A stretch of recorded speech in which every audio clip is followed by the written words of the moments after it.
Meet PitchDB, the ultimate platform for speakers looking to make their mark on podcasts, conferences, and media outlets. PitchDB provides access to over 3 million platforms, ensuring you find the perfect avenue for your message. With AI integrations, your bios and pitches are tailored uniquely to each opportunity, giving you the edge you need. Join now at pitchdb.com. Welcome to Your Brand Amplified, the podcast where we interview marketers, publicists, and brands to learn their stories, what makes them tick, and tips and tricks that make a difference. Today, I am here with a friend that I met a while back at a conference. And even though she's moved across the pond, if you will, we've had the fortune of staying in touch. Payal Shah, I'm so happy to see you. Thank you for being here. Thank you, Anika. It's an opportunity and very exciting to be here. Yeah. So let's talk about your background. You were in business and then you pivoted a little bit in the last few years when you came up with a new concept. But I want to hear more about your background first and your job and work experience and how that led you on the path you're on today. Yeah, so I actually was born and brought up in India. So I've been in 3 countries. So let's start with that. So I moved to the US as part of my job.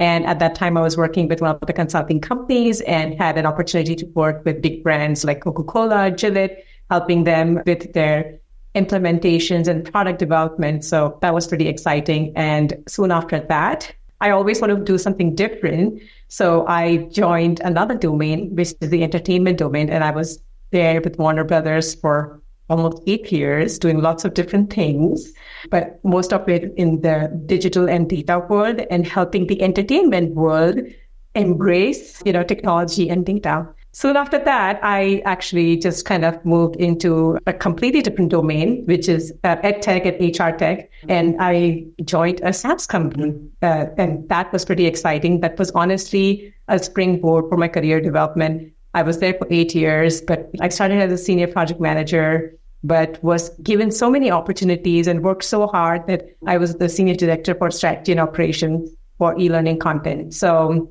that was a wild ride. And then I was like, okay, I know a lot about product and technology. I want to learn something more. So I went ahead and applied to UCLA and got accepted as, and did an executive MBA there, which was, again, another fun ride. And my intention is joining the MBA was just to kind of, I want to get on this, career path, have a steep growth, maybe go on a COO path. And so that's what my intention was. But in the middle of the program, they have this concept of business. They introduce entrepreneurship. Mm-hmm. And I was like, wow, I really like this. And, if I'm learning so much about it, the best way for me to learn is actually practically do it. And that's when I found it for Earth. So I've been on that journey since then. I love that you had such a thirst and quest for knowledge and continuous learning that took you to so many different places. I mean, you came from India, but you went to university in England, right? Yes, recently, I'm a believer of lifelong learning, so you never stop. And just recently, I was like, wow, there's so much to learn around sustainability. I really think I need some sort of education. So I went ahead and did a program with Cambridge for business sustainability. And that, again, has been a fantastic journey too. Wow. So that your educational journey really has covered the 3 continents or the 3 areas, starting in India, coming to the United States, working, getting another degree, and then going through this process in England. That's really amazing. But I love that your thirst and quest to continue learning and to learn more about the topic that you're most interested in has led you down this path. So let's talk about Good for Earth. Was it originally like a capstone project, something you had to develop as part of the MBA program? And then you said, that is exactly how the journey started. And so we even launched a beta then, which was a B2C, product where people could come on our platform, take a quiz, which was like fun and engaging. And we would give out an eco score and some personalized recommendations, right? Cool. So we did that as a, initial stage of Good for Earth, and we got good feedback. And soon after that, like the other feedback that we got, and we're always constantly listening to our customers, the feedback that we got is like, hey, this is amazing, which is like, yes, individuals can definitely have an impact on environment sustainability. But what would be really, really good is if you put in the organizations in this mix, the impact would be just multifold. And that got us thinking. And since then, we, transitioned to B2B also to kind of, get in organizations and help them out to get on the sustainability path. Yeah, because we hear sustainability is so important, but some people look at it as a buzzword still. Obviously, if you look at the UN and the sustainability goals, there is so much built in and baked into how companies need to move in the world. We see, I'm still in California, which you had lived in before you moved overseas to London. We are supposed to all be driving electric cars in a few years. And it can be hard to make those steps realistically, to take the big leaps. So something I've been talking about, which I think is where Good for Earth really hits the nail on the head, is that you make the smaller changes, right? You can change one habit, one thing that you're doing. So at least that when I was going on as a consumer to do the surveys and to see, what kind of, brands would be good for me and my stage in life. So I'd love to hear about the transition. Was it difficult to transition it from B to C to B to B? And what does the world look like now for Good for Earth? Definitely. It was a difficult transition. So there's obviously pros and cons in each of the business models, as you know. For B2C, it's easy to get something going, but it's very difficult to get everybody on board unless you get like millions and millions of users. It's kind of really difficult to, have the impact that you're trying to have. For B2B, that is simplified, but like it's kind of very difficult to get your first 10 customers because, you're starting from scratch. They need to believe in you. So you have to build that trust and credibility, add significant value for them to kind of make this change, right? So already they are very nervous, because now there are so many regulations and they are bombarded with lots of information and lots of companies. So it is difficult for them to select, okay, this is the right organization for me, which will take me through the journey. And so for Good for Earth, what we are doing is we really are obsessed with taking our customers through a journey of learning, engaging, and acting. So it's not just that we throw certain things on you and expect that it will stick. So the first and foremost thing is we really want to start with education in terms of bridge that climate literacy gap. And so we are developing simple, modern, industry-specific micro-learning modules. Oh, nice. So that employees or partners or customers can at least be aware of what does climate change mean to them in their specific industry. So that's the first step that we do, which is our learn pillar. The second step is the engage pillar, where you're not going to go on a sustainability journey all by yourself. Let's be clear, it's not an individual journey, especially when you're talking about organization. You need to get a lot of buy-in. You need a lot of stakeholders that you need to work with. And it is sometimes difficult to kind of engage with these internal as well as external stakeholders. So our platform really provides a lot of tools and solutions that will help you simplify things so that you can get to that easier. And once you are at that phase where you have the buy-in, you have everything, and now you have to act, that also is not as easy, right? Because the journey starts from, let's take a simple example of a fashion brand, right? If they are getting on to the sustainability journey, the first thing they have to do is they have to understand what is their impact today, right? So they would be looking for some carbon accounting software to find out what their impact is. Then they have to set the objectives. Then they have to set the action plan. And if, there are things which are related to product innovation, it takes time, from 5 to 10 years to change textile, as an example, the kind of material they use, right?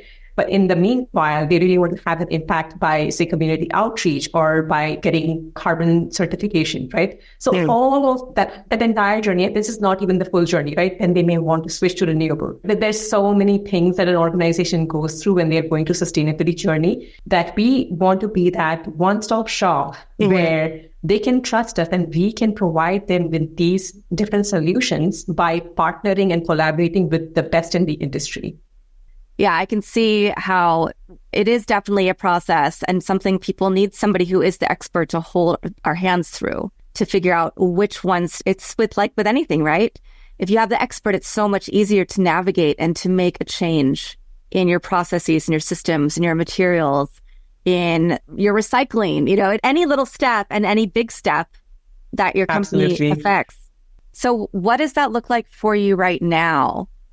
Have you relaunched as the B2B? Do you have client base right now? So we are super excited. So we are launching a beta, it's Earth Month. So we actually would love for it to be Earth Day every day. Yeah. But let's just, take this opportunity. And as we get people's attention during the Earth Month, we want to kind of launch ourselves. And we are opening up for beta customers to kind of take them through this journey of learning, engaging, and acting. And we have a few customers that we've worked with, like we've helped out in the education space, which, we've helped out some schools. Oh. Surprisingly, schools are very interested as well to kind of get eco-certified. And we're focusing more on retail, specifically retail fashion, then grocery, and then moving on to manufacturing. Yeah. It's so different, right? From, in the States, state to state, and now country to country, what the regulations are. So are you seeing a lot of differences, nuances in customers that you might work with in England, in the UK, or in Europe versus in the United States? Absolutely. I think it also depends on the sector, to be honest, and industry. Some industries are more motivated than the others. But generally, the mindset in Europe has been very accepting. They get it that this is something this is the right thing to do, and we all need to get on it, right? So there is not a lot of pushback that you get when you open up a conversation about environment sustainability. They're like, yeah, that seems to be the right thing to be doing. So I think that way the perspectives and mindsets are pretty open. And I think the regulations over here are also pretty, tight. The EU has really set a charter of what is allowed, what's not allowed, even for greenwashing. And I think US is going to follow suit as well. So while there is a lot of, acceptance of this idea, also going through the customers is a lengthy process. I would say a little bit more lengthy process in Europe as compared to US. Okay. And will you still have something available for consumers or for the smaller businesses who might not be ready to take a big leap, but want to still learn how they can participate? Absolutely. So as we relaunch, we are going to have our quiz where it gives personalized recommendations to individuals. We are bringing that back again because I think the mission of our company is each and every person and organization can create a positive impact. So we don't want to leave anybody behind. So we will have something for, the consumers, and we will have something for organizations. And in fact, there is the biggest opportunity with the mid-size and small businesses because, for them, this is an opportunity to think of sustainability, but also add operational efficiency, brand loyalty, innovation. Yeah. So I also want to kind of really make a point that, don't do sustainability just for the sake of sustainability. That is absolutely the right thing to do. But when you are running a business, you're always thinking of other aspects of the business as well. And, I can tell you for sure in the long run, this will make your business run sustainably, even financially. So that's the perspective, but if people understand that. And so if you it's really hard to sell sustainability, but if you sell operational efficiency or innovation or brand loyalty, then people are, definitely willing to kind of listen. That was going to be my next question, because I know when we as consumers look at items that are considered more sustainable, often they can be more expensive, right? And so there is that barrier. I've had conversations with students about that who are also single moms about, well, I can go to Target and buy this many clothes for my kid who's going to grow out of them very fast versus these other things that might cost a lot more money. They might last longer, but that's not going to matter because my child will have outgrown them in the next few months. Right. So there's a push-pull even as consumers. And I know that people also take those constructs into their businesses when they're thinking about, oh, but I can just order this or I can just use this and it's okay if it breaks, and the throwaway culture that we have. Yeah. So I imagine, shifting and educating the mindset is so important. And then what about the cost? So do people come to you and you work with them on, do they want to be B Corp certified, or do they want this certification, whatever the different certifications are? And so then you can price the model differently depending on how much work is going to have to go into it. Absolutely. So I think the platform itself considers a lot of parameters, and that's why we have like personalized recommendations. So one of the things that we will also ask is like, what's your budget? Like, what's the team size, right? If this is a small, mid-sized business, right, there are still a lot of tools and solutions available that are budget friendly. Especially what I'm seeing, this is in UK, especially, there's a lot of solutions available for small and mid-sized businesses. So I don't think cost is necessarily a thing. And let me give you an example with the school that we were working with, right? And as I said, long term, this is going to be really cost effective. Okay. So their electricity bills have been going up crazy, as one can imagine, with the war and like so many other macroeconomics level. And if they switch to solar, right, they get the break-in in 5 years. The challenge there is just putting that upfront investment, the capital investment to get the solar panels. But there now are a lot of companies available which do zero capital projects as well, right? So I think we are in a space where there has been so much innovation, and going back to the consumers, right? That's a perfect example. But I think there's also a lot of business models that are thriving, which is where you don't need to buy clothes for your kids anymore. You can rent them. And then there are services which will wash it and clean it and, reusable, right? Yeah. So I think those innovations are thriving quite a bit. And it's really exciting to see like all of these new business models and companies and innovation happening. Yeah. What is one thing that you really want consumers to consider when they're thinking about their sustainability journey, and one thing that business owners need to consider? Like, what's the one question or one thing that we can change right now? So one thing is, it starts from here, right? Awareness and reflection is your number one point in the journey. So I think as a consumer, right, if you can just be aware and like, is this something that I really need? Or is there a better sustainable option that fits my budget or my, I think if we start with that, a lot of us, can have a lot of positive impact. So, it sounds like a very simple solution or maybe cliche, but honestly, I think that's the first thing. If we all can be just like, aware and be a little bit reflective of our actions, that goes a long way. And for businesses, I think, a lot of businesses they're coming across a lot of barriers. Some of these barriers are knowledge, some of them are resources, some of them are skills or even budget, right? Mm-hmm. So when they are in this situation, I think seeking expert help is really going to, move them along from this journey of just thinking and like, oh my God, I really need to do this because regulations are coming. If you engage with an expert, it's just going to help you accelerate your journey to the next phase where you stop running and you're actually kind of, doing something about it. So I think those are the two things I want to say. Yeah, that's great advice. Mindset is such a thing. We need to change that for everything we do to even get started in having a business or believing in yourself and thinking about how we move in the world. So yeah.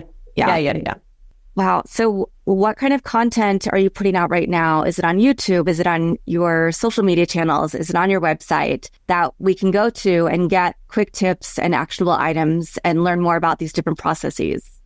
So we have a lot of content already on our LinkedIn, Facebook, Insta. So, you can connect on these channels and follow us. The e-learning, the climate literacy content that I'm talking about, we are going to first launch for retail fashion. And those will be part of the relaunch available on our website and other channels as well, which will be listed on our website. So can't wait if it would be great if you signed up to get these videos for free, and at least you can kind of start your journey without waiting.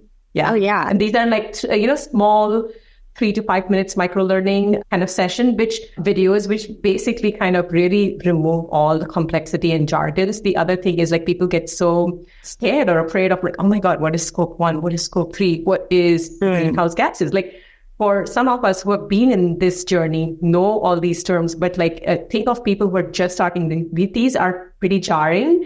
And so I think the goal with our climate literacy pillar is to kind of remove those jargons, lay out simple terms which people can understand, and also give them practical tips for either consumers or the organizations. So, there's always some tips to take away from.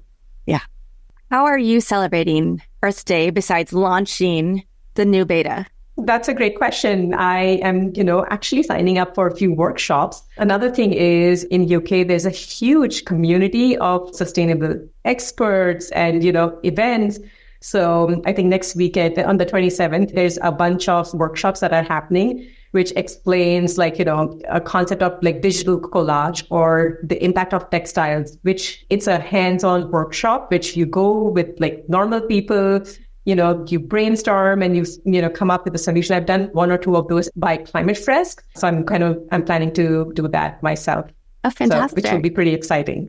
Yeah.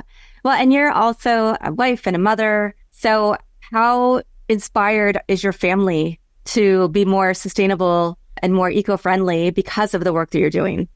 Oh my God. My kids have actually inspired me to even start Good For It, to be honest. My older daughter, she came up with a drawing, which was still there on our website, where she thought this is how Earth was, all green and blue and beautiful.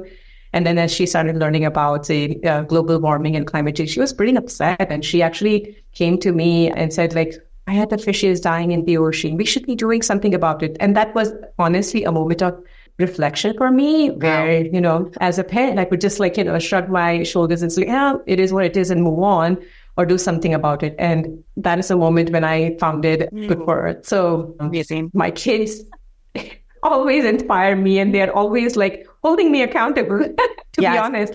Mom, this doesn't seem to be as sustainable.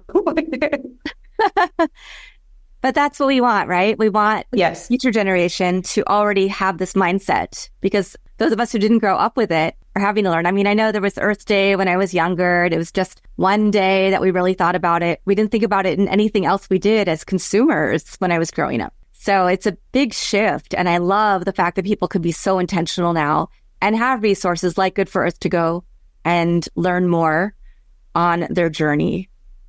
Absolutely. Yeah. Payal, is there a quote or a mantra or some words that really resonate with you and with the mission?